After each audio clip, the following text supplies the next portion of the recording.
Shalom. I want to start off by giving all praises to Yahweh Shem Yahushai, Ba'ashem Rakor Kudash. Double honors to the apostles and elders at Great Millstone that rule well. Salutations to the hopeful elect pushing this word, this sincerity and truth on the four corners of the earth. And I'm entitled this video, The Curse of Cognitive Dissonance. All right, which I'm going to get the definition.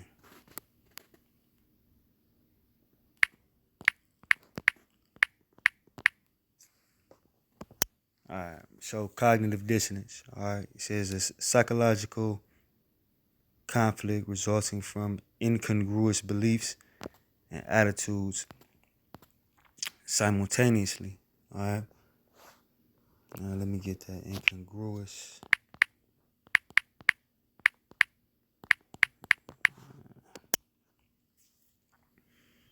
All right, so the word incongruous, lacking congruity, such as non-harmonious, all right, not conforming, inconsistent within self, lacking propriety, all right, not conforming, all right, is the key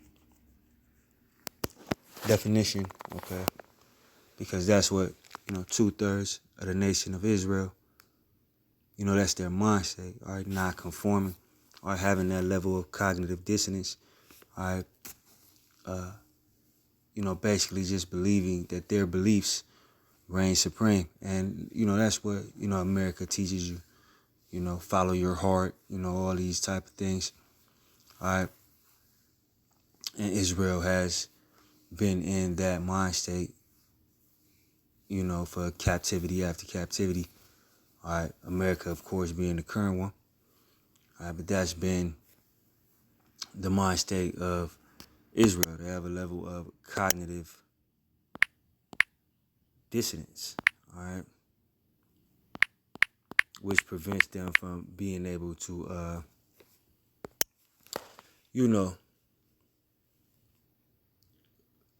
take on any beliefs other than their own personal beliefs. Before you learn the truth of Yahweh Shem Yahushai, we all had our own beliefs. Everybody was walking around, whether you were into, one of these religions that they put forth in front of you, whether you were into atheism, whatever. We all had our own beliefs.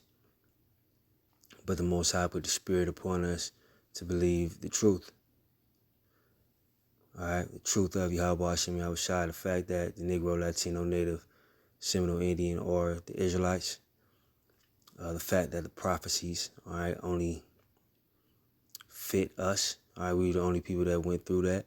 When you dig into the history, all right, of many things, it proves that, once again, that the Negro, Latino, Native, Seminole Indian are the Israelites. All right, but that level of cognitive dissonance that 2/3 of the nation of Israel has won't allow them to believe it. They have their own beliefs. They got their own way.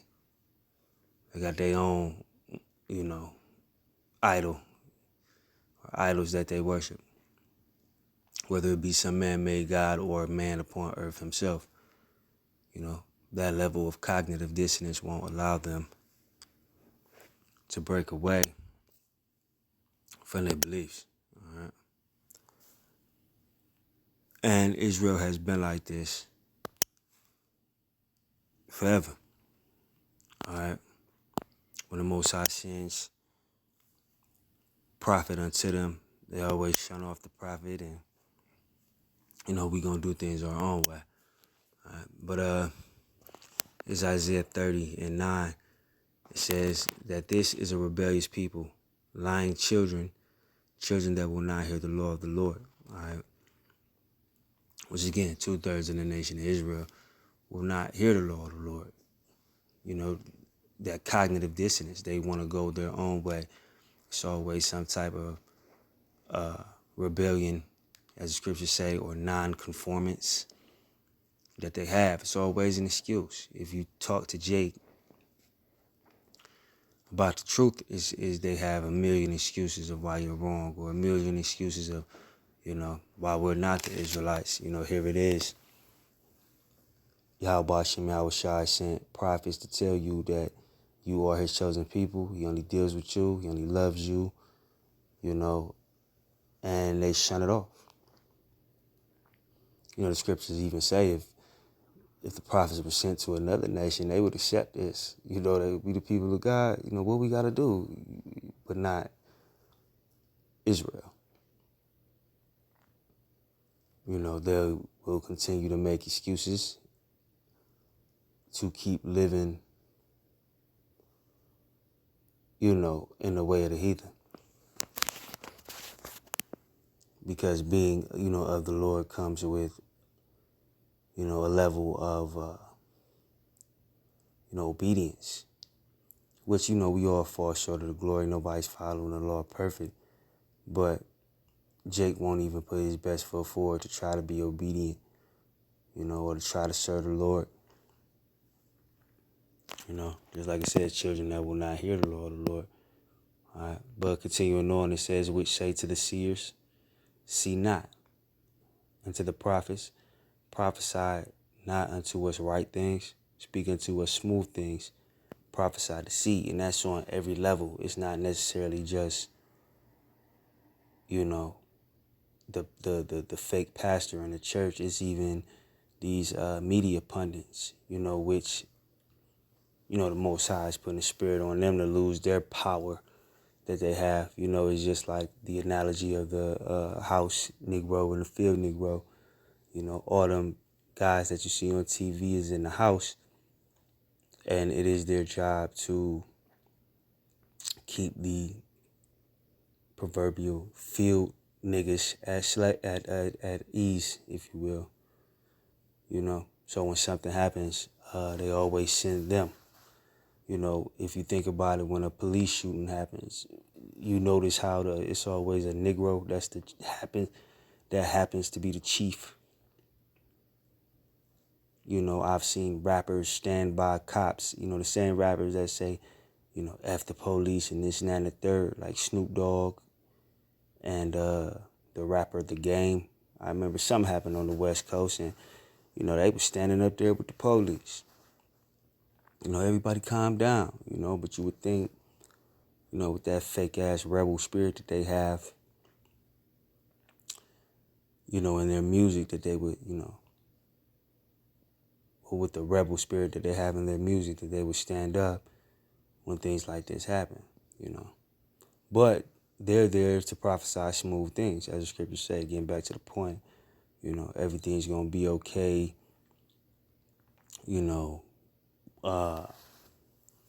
Another example is generational wealth, financial empowerment. These are the things that they preach to you to try to make you think that you have a chance here in America as an Israelite. That goes into those smooth things. All right. So that's why they're accepted. The pastor, he's always accepted because he's saying smooth things. Once again, rappers, athletes, because them coon ass niggas don't say nothing. They try to sell you that LeBron James is an activist. All that nigga do is tweet. Whatever activism is currently in America, If that's it, that's just some soft shit. That's just some smooth shit that they saying. All right. We say to the seers, see not, and the prophets, prophesy not unto us right things. That's what they tell us. You don't have a chance in America. America's not built for you to prosper.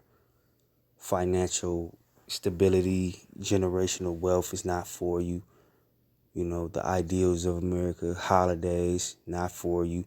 Everything that Esau sells you to distract you and to give you a sense of enjoyment is really not for you. These aren't our customs. Come out of the ways of America. If you're a Negro, male, Latino, Native American as well, stop being a nigga. Stop selling drugs. You know what I mean? Stop committing crimes in this place. Stop eating pork. If you're a woman, stop being a whore. Be obedient. These are the right things that they don't want to hear. Speaking to us smooth things, prophesy, deceive us, trick us, just make us feel good. Like, like Halle Berry said in the Monster Ball. Do something to make me feel good. That's 2/3 of the nation of Israel. They just want a false sense of reality. Okay, but continuing on, it says, "Get you out of the way, turn aside out of the path, because the Holy One of pardon me, cause the Holy One of Israel to cease before us." All right, basically, get out my face with that shit. That's what 2/3 of the nation of Israel. That's how they react to the truth of Yahweh Hashem Yahushua. Get out my face with that shit, man. I don't want to hear that shit. You know what I'm saying? Go head on with that shit. That's how they look at the Lord. Cause the Holy One of Israel to cease from before us. We do not want to hear that Yahweh Hashem Yahushua business. Alright? And that's how Israel has been from captivity to captivity. We don't want to hear that. Even as early as the as the Exodus. It was talking shit in the wilderness. Miracles was being done right before their eyes on their behalf. And they still was talking shit, So that's the attitude that Israel has towards Yahweh Hashem Yahushua, and it goes back to that level of cognitive dissonance.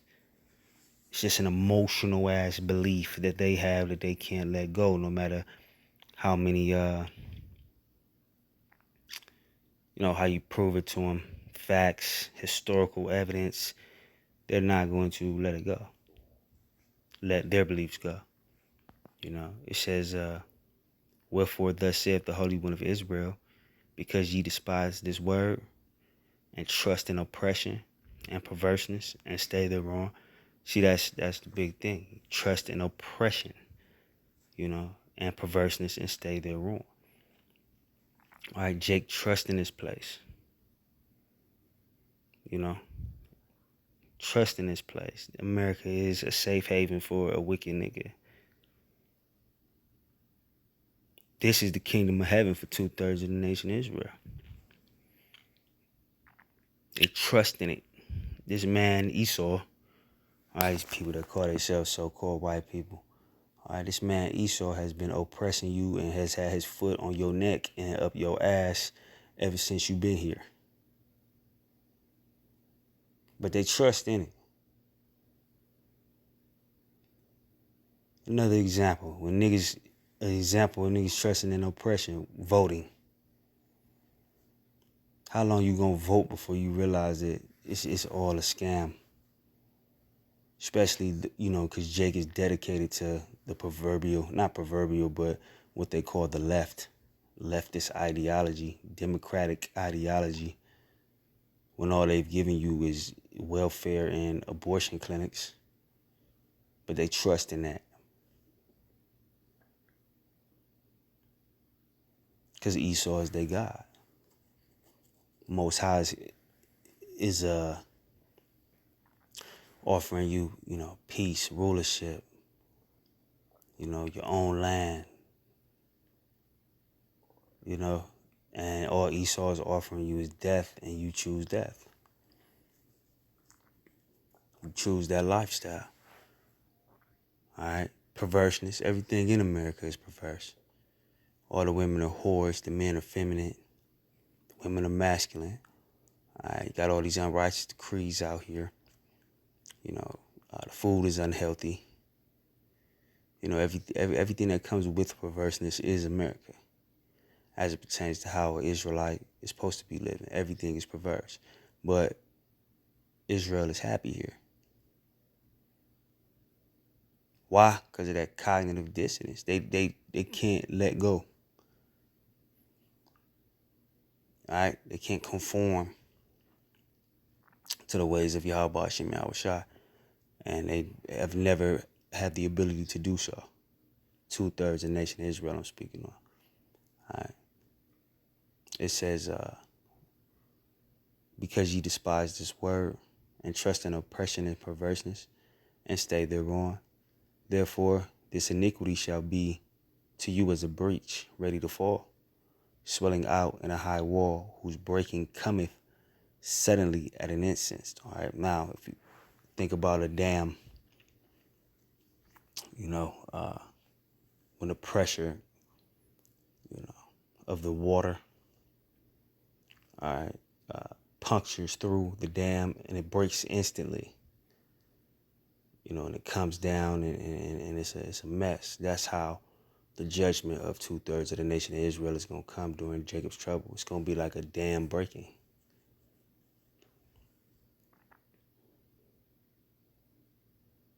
That's how it's going to come. Suddenly, at an instance, and 2/3 of the nation of Israel is going to be looking for an answer, and there will be no answers at that time because the spirit of, not prophecy as a whole, but the spirit of the men of the Lord prophesying is going to be taken off of them. Like the scriptures say, the Most High is going to make your tongue cleave to the roof of your mouth, meaning you won't be able to speak. All right, try to speak with your tongue on the top of your mouth. You can't do it. All right. And the reason that they're going to get that punishment once again is because that level of cognitive dissonance, they cannot break away from their personal, emotional beliefs, which makes them non-compliant, non-conformist, if that's a word,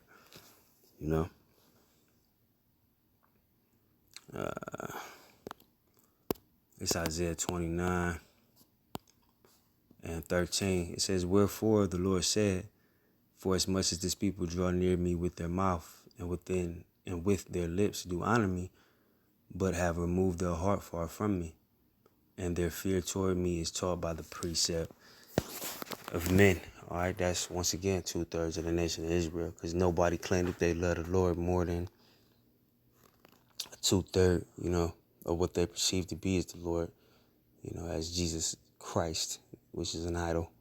All right. They'll honor the Lord with their mouth, but their heart is far from them, meaning their mind. These people, they may go to church, but they only think about the Lord on that day. It's not the same struggle as it is for a man who truly is trying to find grace in the sight of Yahweh Hashem Yahushai. It's an everyday struggle for us, because we in this wicked flesh. But them is just for show. Like the scriptures say, their fear toward me is taught by the precept of men. It's just like the Pharisees and the Sadducees when it's just the look, or let's just say the look that comes with going to church. Like if you're a man that go to church, you know what I mean? Oh, he's a holy man. He's this, that, and the third. But, it's just the look of it. Right? To be seen amongst men as being holy. But, your actions show different. But it says, "Therefore, behold, I will proceed to do a marvelous work amongst this people, even a marvelous work and a wonder. For the wisdom of their wise men shall perish, and the understanding of their prudent men shall be hid." All right, meaning all the things that you are perceiving right now or gathering, or, that you perceive to be wisdom is going to be smacked away from you. And you see the Most High doing it already. All right, the Democrats, all right, the leftists, they're losing steam. The niggas that they put in front of us, the gatekeepers, they're losing steam because Jake is rousing up. Jake isn't as easily deceived by the media anymore because there's so much alternative media. Jake isn't deceived by the left, the leftist Democrats anymore because, they're showing to be the demons that they are. You know what I mean? The deception isn't working anymore. All right. So you see the wisdom of those who are perceived to be wise men, all right, being taken away from them, because Jake, if you be on the internet watching this, Jake is really attacking, the Negro media. Jake is attacking that because Jake's trying to see y'all just some niggas, y'all just some coons. Y'all just some niggas that got jobs. Y'all ain't no different than us as far as the money. Money is the difference. They get paid a lot of money, I guess. But y'all just some niggas. Y'all ain't special. Y'all gotta adhere to workplace policy just like we do. So that's why when anything happens, they send you out. Speaking on the Negro media, they send you out to try to appease the people, appease the people, or calm the people down. But Jake's starting to see straight through it. So these men that were perceived to be wise at one time are just fools now. All right. It's 1 Corinthians 1:20. It says, "Where is the wise? Where is the scribe? Where is the disputer of this world? Have not the Most High made foolish the wisdom of this world?" All right. And, the foolishness of the wisdom, or the fact that the wisdom of this world is foolish, is becoming easier and easier to see. I mean, you have, grown men who are, which is a clip that I seen of Candace Owens and some guy, he's actually arguing with this woman that, yeah, men can have babies. It's biologically impossible, but that's the wisdom of this world. They're now telling people that when a child is born, that the doctor is merely guessing the gender, and that the kid gets to choose the gender as they grow. That's the wisdom of this world. Eating McDonald's, that's not even food. But people will tell you, it tastes good. Dealing with whores, every man knows that. Yeah, it's innate within a man. If this woman that has sex with 10 men, it's something about her that you don't really want to mess with her. But these are wives now. That's the wisdom of this world, that a woman should just be cut loose to do what she wants to do. That a man should, be with another man. That's the wisdom of this world. And the Most High has made that wisdom foolish, starting with the hopeful elect. But even amongst the people, you see the people bucking up at it, It says, "For after that, in the wisdom of the Most High, the world by wisdom knew not the Most High. It pleased the Most High by the foolishness of preaching to save them that believe." Because if you think about it, the preaching, that the hopeful elect does is foolish. Because they're not going to change. Going back to that cognitive dissonance. They're not going to change. They don't give a fuck. That's why I say to save them that believe, it's only the hopeful elect that believe these words. But you got to go out there and warn the people. The Most High said He made you a watchman. You got to go out here and warn the people. But they're not going to change. You can't tell a feminist, look, you should be in order and this, that, and the third. According to the scriptures, she gonna buck up. Because what? That cognitive dissonance that America has given her in this sense, or in this instance. You can't tell a nigga who sell drugs, hey man, that's witchcraft, bro. Don't do that. Is he gonna tell you, nigga, I'm getting money?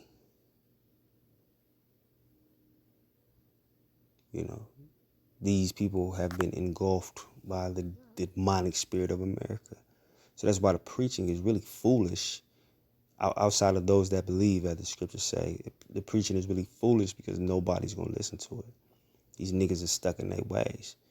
But at the end of the day, fuck them. Just be appreciative and glad that and that you have a chance to repent, and you have a chance, to be saved. All right, but 1 Corinthians 3. Pardon me. 1 Corinthians 3:18. "Let no man deceive himself. If any among you seemeth to be wise in this world, let him become a fool, that he may be wise, and that's what the hopeful elect have done, gave up all our beliefs, gave up, everything that had,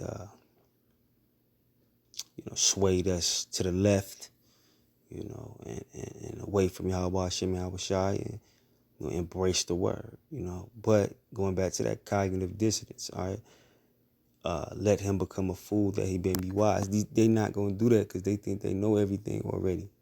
They're so they have this, emotional, resilience to the truth. So they're deceiving themselves that they are actually wise, but in fact they are the fools.